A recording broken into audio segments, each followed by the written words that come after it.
when some rich guy from Kentucky got the brilliant idea to go get those airplanes off the ice. Brand new World War II airplanes. Well, it wasn't quite that easy.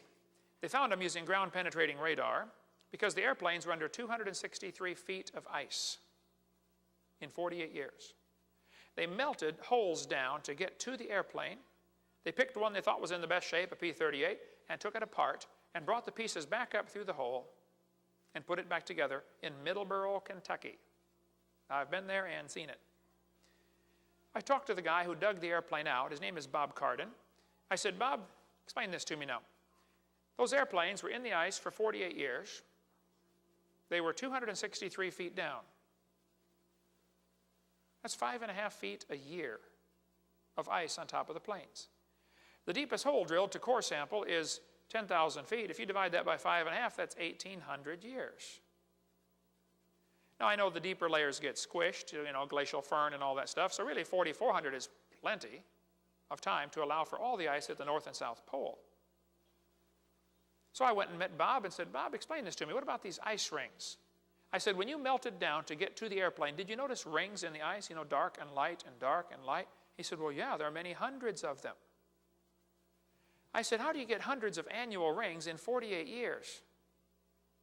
He said, those aren't annual rings. They don't represent summer, winter, summer, winter, summer, winter. They represent warm, cold, warm, cold, warm, cold. And you can get 10 of those in 1 week up there in Greenland. Those aren't annual rings.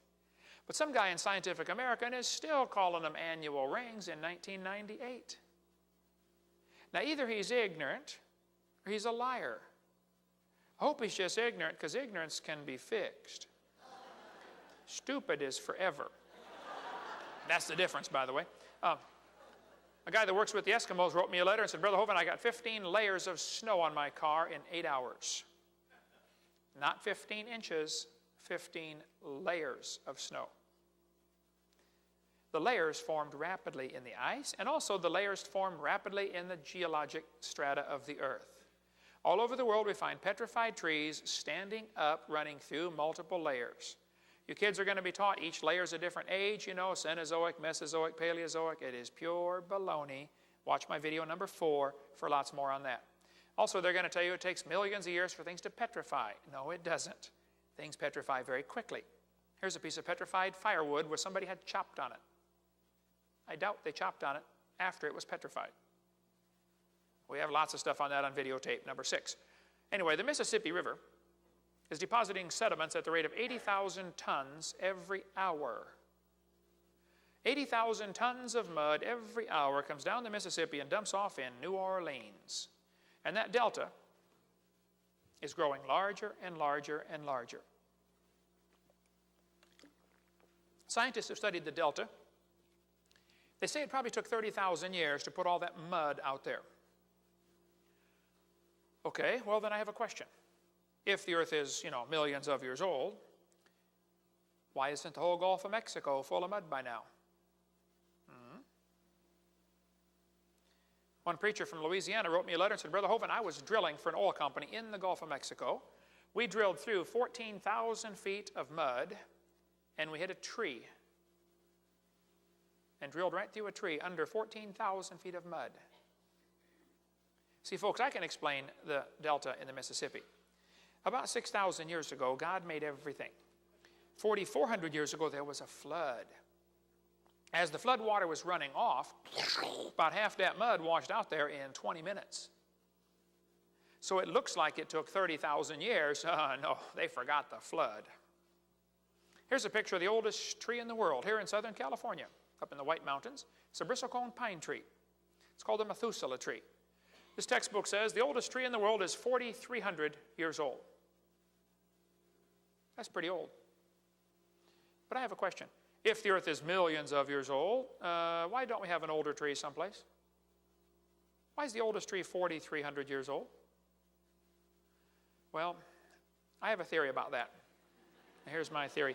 I believe about 6,000 years ago, God made everything, and 4,400 years ago, there was a flood, and it wrecked everything. So I predict the biggest and oldest tree in the world will be less than 4,400 years old. It is. Here's a picture of a coral reef growing underwater. You know, the largest reef in the world is in Australia. It's called the Great Barrier Reef. I got a call from a church in Brisbane, and they said, would you like to come preach over here? I said, I need to pray about this. He said, yes. Well, when you're close, the answer is quick, you know. So I went over and preached in Brisbane, Australia. I got to go scuba diving with my daughter at the Great Barrier Reef. It was absolutely incredible. During World War II, some of the reef was destroyed by ships and anchors and bombs and stuff like that. So the environmentalist wackos went out there to see how fast it grows back. They watched it grow for 20 years.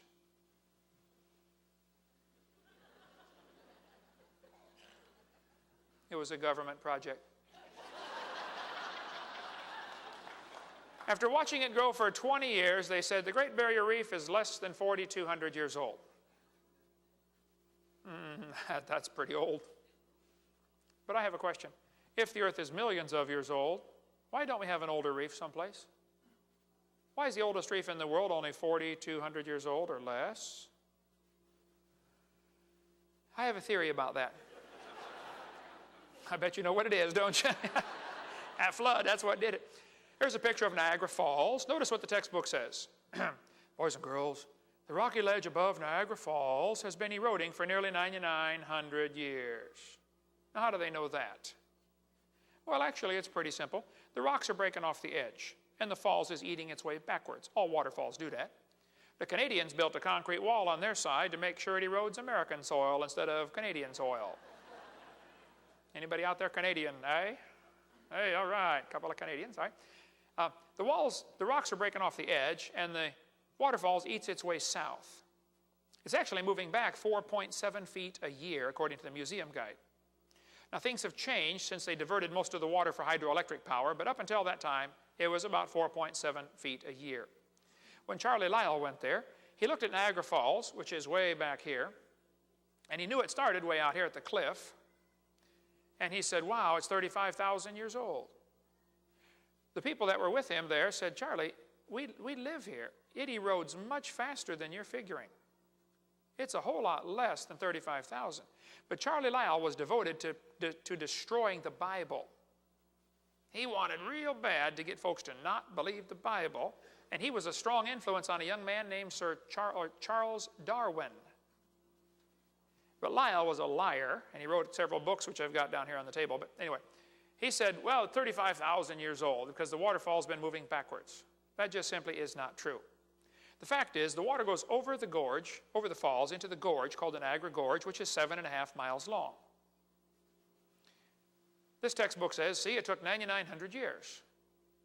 No, you see, they don't understand. Niagara Falls is right here. It used to be up here. It has moved back 7.5 miles. I have a question. If the earth is millions of years old, why hasn't it moved all the way back to Lake Erie by now? Or clear to Florida? Why is Niagara Falls right there?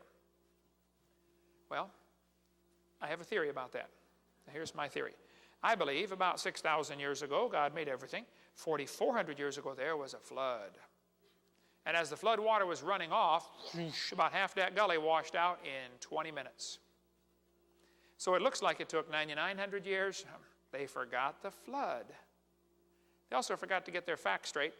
It should have been 8,400 had the textbook used the right number, but you know, public school textbook, what do you expect?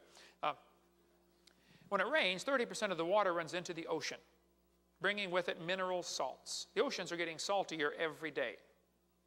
Today they're 3.6% salt. They could have done that in a few thousand years, folks, not millions of years.